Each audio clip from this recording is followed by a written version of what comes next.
അഭിഭാഷകൻ അഡ്വക്കേറ്റ് സുഭാഷ് ചന്ദ്രൻ നമുക്കൊപ്പം ചേരുന്നു.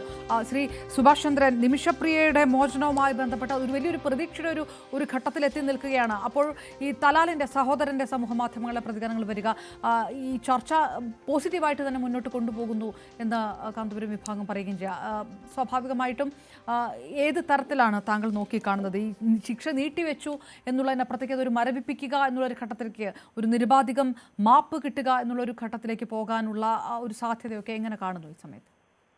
അത് സ്വാഭാവികമായും നിർണായകമായ ചില ചർച്ചകളുടെ ഭാഗമായി ഉരുത്തിരിഞ്ഞു വരേണ്ട തീരുമാനമാണ്. ആ തീരുമാനം എടുക്കേണ്ടത് ഇസ്ലാമിക നിയമപ്രകാരം, ശരിയ നിയമപ്രകാരം പൂർണ്ണമായും വിക്ടിമിന്റെ ഫാമിലിയാണ്. ഈ തലാലിന്റെ കുടുംബമാണ് അത് എടുക്കാൻ ഈ കേസിനകത്ത് അധികാരപ്പെട്ടിരിക്കുന്നത്. അവർക്കാണ് അതിന്റെ പൂർണ്ണമായുള്ള അധികാരമുള്ളത്, അവകാശമുള്ളത്. അവർ അതിനകത്ത് ഏതെങ്കിലും ഒരാൾ, ഇതിനകത്ത് കുടുംബത്തിന്റെ നാഥൻ, കുടുംബത്തിന്റെ തലവൻ മാത്രമല്ല അഭിപ്രായം പറയേണ്ടത്. അതിനകത്ത് കുടുംബവുമായി അടുത്ത് നിൽക്കുന്ന വളരെ അടുത്ത ബന്ധുക്കൾക്ക് എല്ലാവർക്കും അതിന് അർഹതയുള്ള ഒരു പ്രോസസ്സാണ് ഈ ബ്ലഡ് മണി പ്രോസസ് എന്ന് പറയുന്നത്. സ്വാഭാവികമായും ഏതെങ്കിലും ഒരു സഹോദരനോ സഹോദരിയോ അല്ലെങ്കിൽ മകനോ തുടങ്ങി അടുത്ത ബന്ധുക്കളിൽ ആരെങ്കിലും അതിനകത്ത് ഒരു വ്യത്യസ്തമായ വിയോജിപ്പ് പ്രകടിപ്പിച്ചു കഴിഞ്ഞാൽ നമ്മുടെ എല്ലാ പ്രതീക്ഷകളും അസ്തമിച്ചു പോകുന്ന ഒരു സാഹചര്യമാണെന്നത്. അത് തിരിച്ചറിഞ്ഞുകൊണ്ട് നേരത്തെ ഞാൻ ജനാവിത് പറയുന്നതൊക്കെ കേൾക്കുകയായിരുന്നു. ഞാനും അദ്ദേഹത്തിന്റെ ഫേസ്ബുക്ക് പോസ്റ്റിനകത്ത് പോയി നോക്കിയിരുന്നു.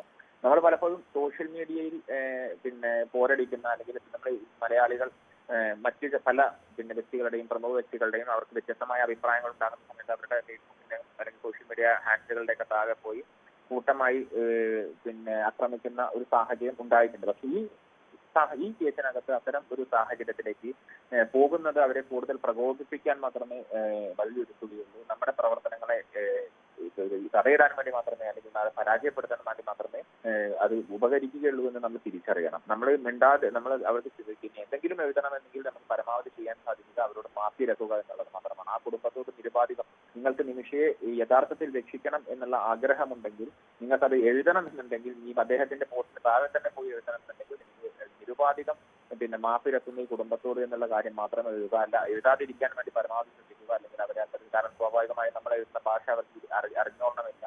അപ്പൊ അത് ഈ പറയുന്ന അബ്യൂസീവ് ആണോ അതല്ലെങ്കിൽ വേറെ ഏതെങ്കിലും തരത്തിൽ പ്രകോപനപരമായിട്ടുള്ളതാണോ എന്ന് നമ്മൾ ഇത്തരം കാര്യങ്ങളിലൊക്കെ വിട്ടു നിൽക്കുക.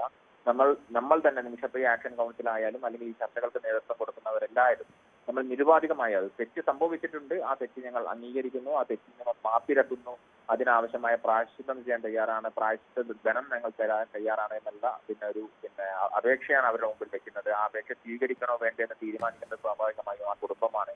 അത് ആ തീരുമാനം എടുക്കുന്നതിൽ ഇത്തരത്തിലുള്ള നമ്മുടെ ഇടപെടലുകൾ ഒരിക്കലും നെഗറ്റീവായിട്ടുള്ള ഇത് ഉണ്ടാക്കരുത് എന്നുള്ളത് മാത്രമാണ് ഇത്തരമുള്ള കേരളീയ സമൂഹത്തോട് നന്ദി. തീർച്ചയായിട്ടും അഡ്വക്കേറ്റ് സുഭാഷ് ചന്ദ്രനും ആ പറയുന്ന ആ തീരുമാനത്തിനകത്ത് ആ പറയുന്ന ആ നിലപാടിൽ അത് തീർച്ചയായിട്ടും കേൾക്കേണ്ടത് തന്നെയാണ്. അങ്ങനെ സമൂഹ മാധ്യമങ്ങളിൽ ഏത് തരത്തിലുള്ളൊരു സന്ദേശമാണ് അങ്ങോട്ടേക്ക് എത്തിക്കുന്നത് എന്നുള്ളത്.